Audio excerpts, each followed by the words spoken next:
Hello. In this video, I'll run through the steps to allow eAdaptor Next to be used to exchange files between CargoWise and ZEDI. I'll give a bit of a background first and then talk about the setup process and how it can be tested. The SOAP eAdaptor interface for CargoWise has existed for a great many years.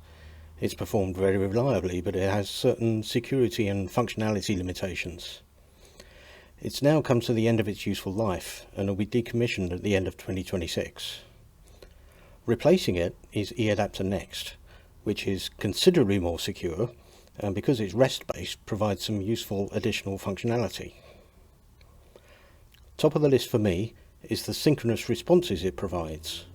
As a middleware provider, I'm always interested to know when things haven't worked as intended so that appropriate actions can be swiftly taken.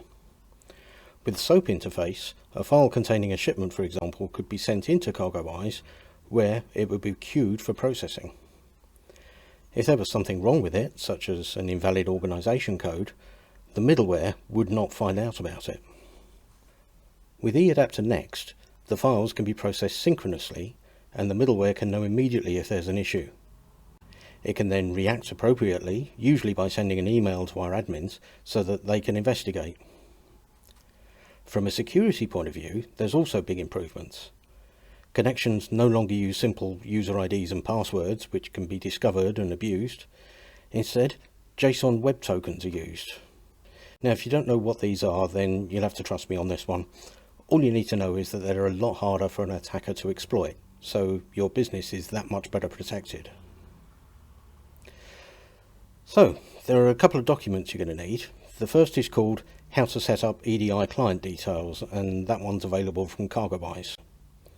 The other is called Configuring ZEDI to use eAdaptor Next instead of the SOAP interface, and that's available from your ZEDI service provider.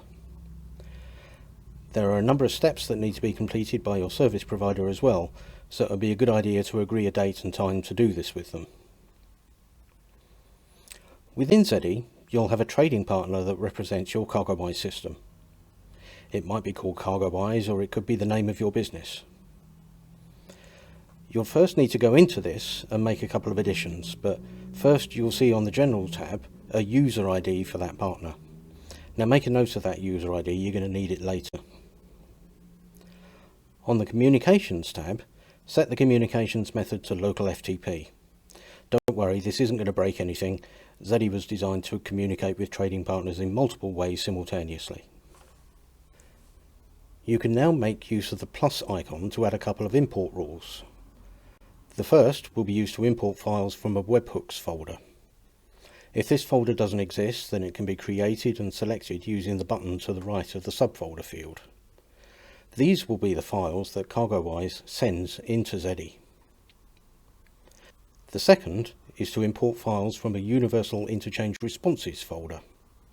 The feedback that eAdaptor Next provides after processing a file that it's received from ZEDI will be picked up from here. We can now set up the inbound connection for files passed to CargoWise by ZEDI. The first step will be for you to work through the steps described in the CargoWise document from step 1 to step 2.3.3 inclusive. We'll be using OAuth authentication to secure the connection, and to set this up you'll need a couple of files from your ZEDI service provider. One for your test or training system and the other for your production system. Now these files are known as certificate signing requests or CSRs. Once you have them, the CargoWise document explains how to import them into CargoWise. Now after doing this, CargoWise will produce two certificates that your ZEDI service provider will need. Please download the two .pem files and send them together with the following details that are shown on the same form in CargoWise. You're going to need the OAuth authority URLs, the OAuth client IDs, the scopes, and the enterprise and company codes from your 9-character CargoWise licenses. The enterprise code is the first 3 characters of the license, and the company code is the last 3 characters. Your service provider will then install these in the correct place and let you know when the setup is ready for testing. To test the connection, you'll need a universal interchange transaction with a mode of test. Your ZEDI service provider can assist you with creating one of these if necessary. You'll then need to set up an action to send it to CargoWise. More on that in a moment. Once it's been sent, you can expect to see a new file of type Universal Interchange Response on the list of transactions. This will record what happened when CargoWise processed the file. The action needs to look like this. Mode will be test, direction will be inbound, partner will be your CargoWise trading partner, document type will be Universal Interchange, and the file condition will be processing 5. On the Action tab, set the action to Run Script and select Send to CargoWise Next.vbs as the script to run. The Parameters field needs to contain 3 values wrapped in double quotes. The first will always be the word Mode wrapped in square brackets. The second is Transaction Name, also wrapped in square brackets.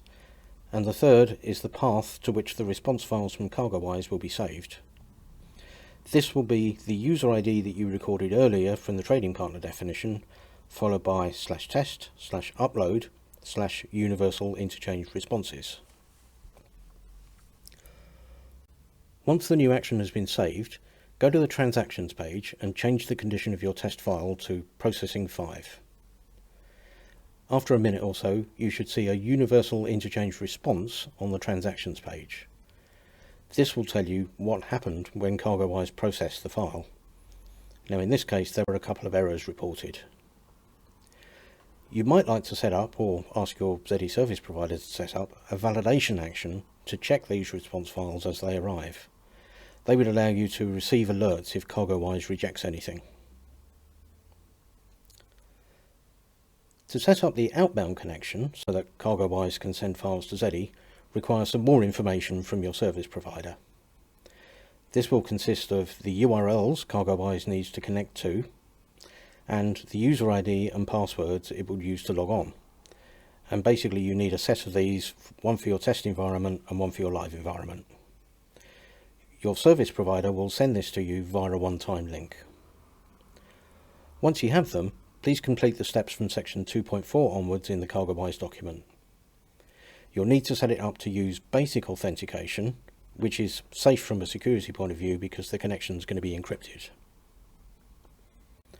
Once this has been done, trigger a test transaction from CargoWise to check that it gets through to ZEDI successfully. You would expect to see a webhook transaction from your CargoWise trading partner.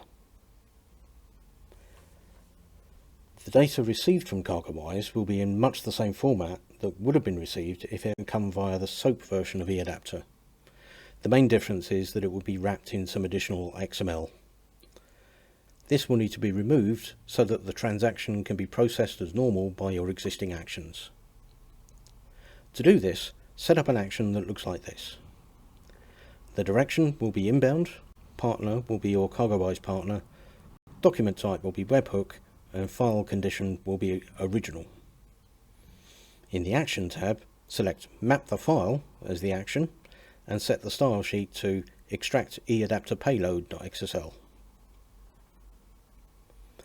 On the Output tab, set the partner to your CargoWise partner and the document type to Universal Interchange.